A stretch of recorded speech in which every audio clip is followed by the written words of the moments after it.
When you play the Game of Thrones, you win or you die. There is no middle ground.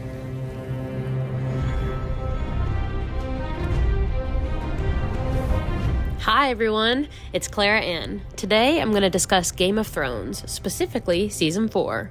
Game of Thrones is an 8-season HBO fantasy drama series based off of George R.R. Martin's A Song of Ice and Fire novels, written and produced by David Benioff and D.B. Weiss. The infamous D&D duo are best known for Game of Thrones and since its end have created a Netflix sci-fi series called Three Body Problem. They are executive producers for 2 other Netflix series as well as 1 film, The Chair, Death by Lightning, and Metal Lords, each containing themes of facing adversity. The 4th season of Game of Thrones is what many fans claim to be the show's peak.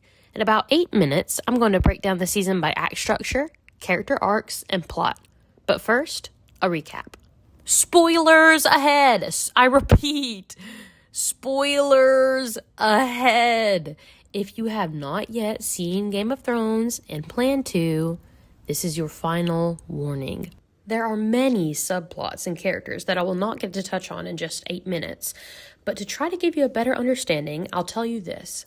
There are 4 prominent families in the first 3 seasons of Game of Thrones: House Stark, House Lannister, House Baratheon, and the remains of House Targaryen.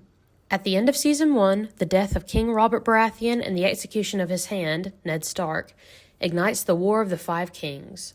The 5 Kings being Joffrey Baratheon, Stannis and Renly Baratheon, brothers of the fallen king, Robb Stark, and Balon Greyjoy. As the Lannisters fight to keep their hold on the Iron Throne under King Joffrey the Vicious, Ned's son, Robb Stark, is declared king in the North and leads a near-successful rebellion that ultimately ends in a brutal betrayal that we all know as the Red Wedding. At the same time, Jon Snow goes beyond the wall to confront the growing threat of the White Walkers while invading the Wildling territory. Across the sea in Essos, Daenerys Targaryen has escaped her brother, survived the death of her husband, hatched 3 dragons, and has began building an army of freed slaves to reclaim the Iron Throne. The question of the series is, who will win the Game of Thrones and sit the Iron Throne? Throughout the series, many stake their claim and have their time on the throne. Who ultimately lands there, I won't spoil in this video. The question of the season is a seemingly simple one. Justice or vengeance? Justice. Justice. I will answer injustice with justice. If you want justice, you've come to the wrong place. Many of the characters in Season 4 claim they want justice, but really, they're not interested in what's ethical or moral or even fair. They want revenge. They want an eye for an eye. They want vengeance. Tywin Lannister most of all. Which leads us right into the season's antagonist and protagonist. This season's protagonist is none other than Tyrion Lannister. Wrongfully accused of regicide, he is put on trial and judged by his father, Tywin Lannister, our antagonist. No. Of that I'm innocent. I'm guilty of a far more monstrous crime. I'm guilty of being a dwarf. You're not on trial for being a dwarf. Oh, yes I am. I've been on trial for that my entire life. Tyrion and his father have a very complicated, cold relationship. His father has let him believe his whole life that he is the reason his mother died. His mother died when giving birth to him, a natural complication that happened, I'm sure, very often in medieval times. Nevertheless, Tywin and Cersei Lannister both blame Tyrion for the death of Tywin's wife and Cersei's mother, simply because Tyrion was born different. Their cruelty toward him started from the day he was born. Season 4's ongoing obstacles and problems include the Lannisters' political instability in the aftermath of Joffrey's death and one of their own on trial for his murder, the Wildlings closing in on Castle Black, Sansa's survival after escaping King's Landing with Littlefinger, Daenerys' unruly, ever-growing dragons, and her uphill battle to rule in Meereen.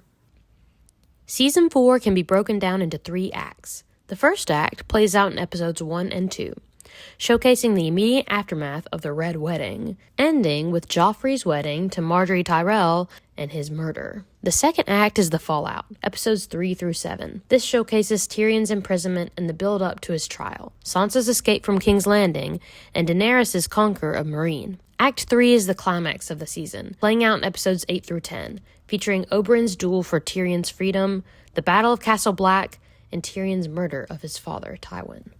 The opening and closing images for the season symbolize the wreckage of House Stark and the uncertainty of its future. In the beginning image, Tywin Lannister is forging 2 swords out of Robert Stark's Valyrian steel sword.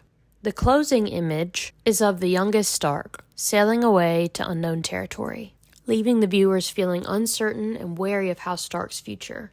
I included the moments after and moments before our opening and closing image because I thought it was so curious that Tywin opened up the season forging swords from the horrible crime he committed against House Stark and closed it being killed by his son. Season 4 of Game of Thrones definitely left us wanting more. Where will Tyrion go? Now that he's done this to his father, now that he's committed this horrible crime, what's going to happen to him? What's he going to do with Varys? Where's Varys taking him? Why is he in a box? What will Arya do in Braavos? Is she searching for the man without a face? Is the Hound dead? Is he dead? Did the Hound die? I found myself crossing my fingers for it and also hoping that he might live and redeem himself. Where is Daenerys' third dragon? And what's she going to do now that she's had to lock her dragons away? Thank you so much for your time. I hope you enjoyed this video. I definitely enjoyed making it.